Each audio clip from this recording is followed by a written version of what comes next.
Como é que um remédio sabe para onde tem que ir?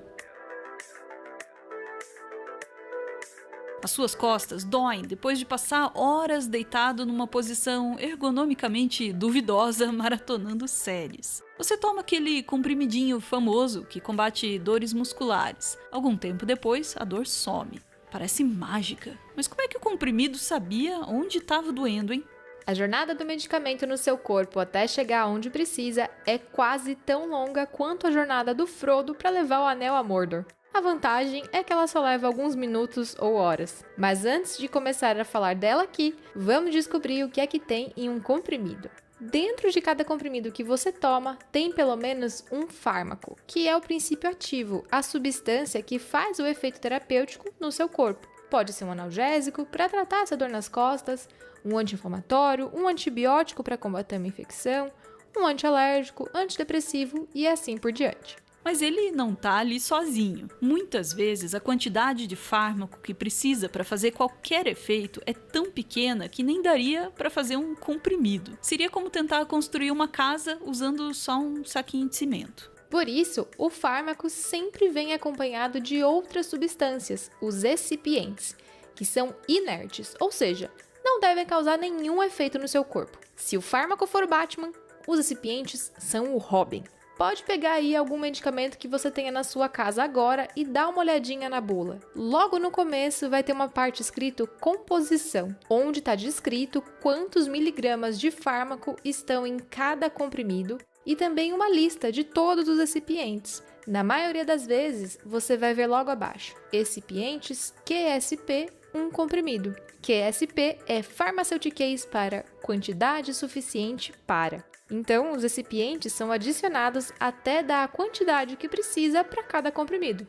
Os tipos de excipientes mudam muito de um comprimido para o outro, porque além de dar corpo e forma aos comprimidos, eles também têm várias outras funções, como proteger o fármaco contra a oxidação ou contra a contaminação por micro-organismos. Também dá sabor, principalmente nos comprimidos mastigáveis e nos xaropes, ajudar a dissolver o comprimido no organismo ou até mesmo segurar o fármaco no comprimido por mais tempo para ter um efeito que dura mais. Outra função muito importante é formar uma película de revestimento em volta de alguns comprimidos, que pode ter função de proteger o comprimido do ambiente, para ele não estragar, de mascarar um cheiro ou um sabor muito ruim, que fariam você rejeitar o comprimido como esse gatinho rejeita o brócolis. Ou ainda, na maioria das vezes, proteger o comprimido contra o ácido do seu estômago.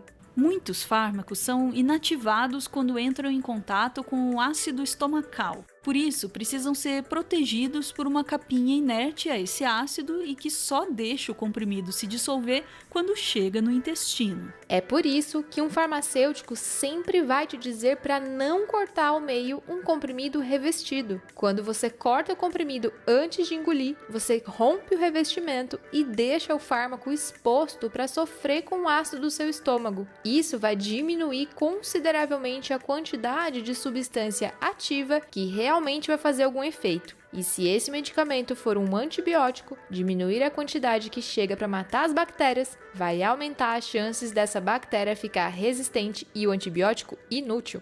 E aí, então, você engoliu esse comprimido. Na maioria das vezes, ele vai começar a se dissolver de verdade quando chegar no seu intestino. Uma vez livre do comprimido, o fármaco entra no sangue, um processo chamado absorção. E depois de absorvido, esse fármaco vai ser distribuído pelo corpo. Imagina que seu corpo é um estádio de futebol. A absorção é você mostrar o ingresso e passar pelos portões. E a distribuição é você andar pela arquibancada até encontrar o seu lugar. Através do sangue, o fármaco pode teoricamente chegar a qualquer lugar do corpo, mas, assim como o lugar marcado no seu ingresso te diz onde você deve se sentar no estádio, a estrutura química do fármaco diz onde ele vai ser capaz de se ligar e provocar algum efeito. E é assim que um medicamento chega até onde precisa, tentativa e erro. Infelizmente, não tem nenhuma ultra tecnologia de GPS molecular envolvida. Ele vai para todos os lugares e para onde consegue se encaixar. E esse onde ele consegue se encaixar vai determinar seus dois efeitos. O efeito terapêutico, como por exemplo aliviar a dor, e o efeito colateral, como causar dor de estômago. Isso acontece principalmente, de forma bem simplificada, por duas razões. A primeira é que uma mesma molécula pode se encaixar em mais de uma parte do nosso corpo, e isso acontece através de muitas interações químicas complexas. É como se o fármaco fosse uma chave antiga, que é capaz de se encaixar em várias fechaduras diferentes. Os cientistas dessa área de pesquisa trabalham para deixar as chaves cada vez mais modernas, igual aquelas que usam a leitura da sua digital para abrir a fechadura. Isso diminui a quantidade de efeitos colaterais que um medicamento pode causar.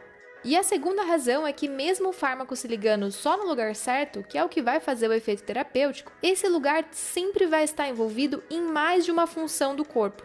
Pegando o mesmo exemplo da dor, o lugar onde os anti-inflamatórios se ligam para diminuir a dor e a inflamação também está envolvido no aumento da produção de ácido no nosso estômago, o que causa aquela dor de gastrite se a gente usa esses medicamentos por muito tempo.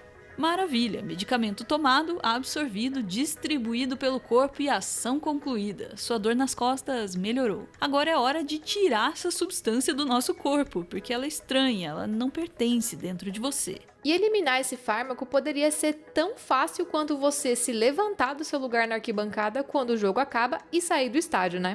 Mas aqui a gente precisa fazer uma transformação nesse fármaco, no melhor estilo Esquadrão da Moda, em que a pessoa continua a mesma na essência, mas a aparência dela muda totalmente. Esse processo no nosso corpo é chamado biotransformação, mas a gente também chama de metabolismo de fármacos. Não confundir com o metabolismo que te faz ganhar ou perder gordura, porque essa é uma outra história. E esse metabolismo de fármacos acontece principalmente no fígado e em alguns poucos casos nos rins. Ele vai acontecendo já enquanto o fármaco está passeando pelo corpo para achar seu lugar para sentar, porque nessa jornada ele sempre vai passar pelo fígado e lá vão ter diversas enzimas esperando por ele. Essas enzimas são proteínas altamente especializadas em fazer reações químicas e elas modificam quimicamente o fármaco para que ele fique mais fácil de ser eliminado ou excretado do nosso corpo.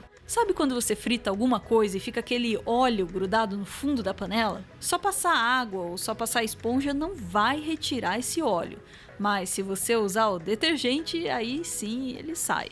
A gente pode comparar a ação dessas enzimas do fígado com a ação do detergente. Facilita a remoção de uma coisa que a gente não quer. E é super importante remover os fármacos do nosso organismo. Caso contrário, eles podem acumular e causar diversos problemas de toxicidade. Até por isso que existe a recomendação de não tomar bebidas alcoólicas quando você está fazendo um tratamento. O álcool também é estranho para o corpo e também é metabolizado pelo fígado. Se você der muitas coisas para o seu fígado fazer ao mesmo tempo, ele com certeza vai fazer uma delas meia boca e você pode ter uma intoxicação. Depois de transformado, o fármaco vai ser excretado, o que pode acontecer principalmente através da urina, mas também pode acontecer pelas fezes. E isso vai depender da molécula e como ela foi transformada.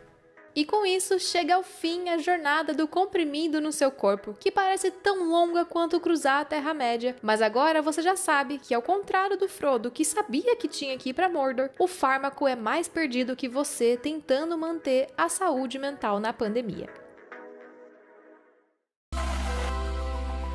O roteiro do vídeo que você acabou de ver é obra da Laura Marise, farmacêutica, doutora em biociências e biotecnologia, apaixonada por bactérias e por comida também.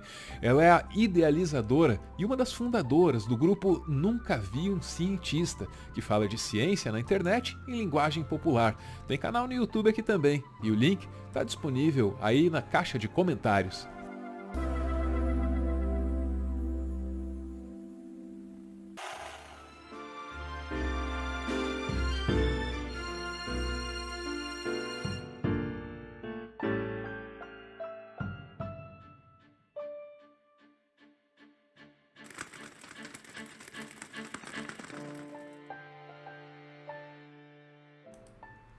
Muito obrigado por ver esse vídeo até o final. O Meteoro é mantido graças a uma campanha de financiamento coletivo. Quem participa aparece aqui no finalzinho para receber o nosso agradecimento e, claro, para homenagear quem ama. Hoje a gente está vendo aí o Cassiano com a esposa Giovana, que fez aniversário no dia 30 de abril. E é para ela que ele dedica a mensagem que segue: que você continue sendo essa garota risonha, alegre e divertida, e que nunca perca a sua sensibilidade com os demais, e não deixe de lutar pelas justiças sociais. Te admiro pela sua sapiência e capacidade de comunicação. Desejo que as suas palavras estejam sempre alinhadas com o seu coração. Parabéns pelo seu dia. Muita luz para a sua vida. Beijo, gente. Valeu!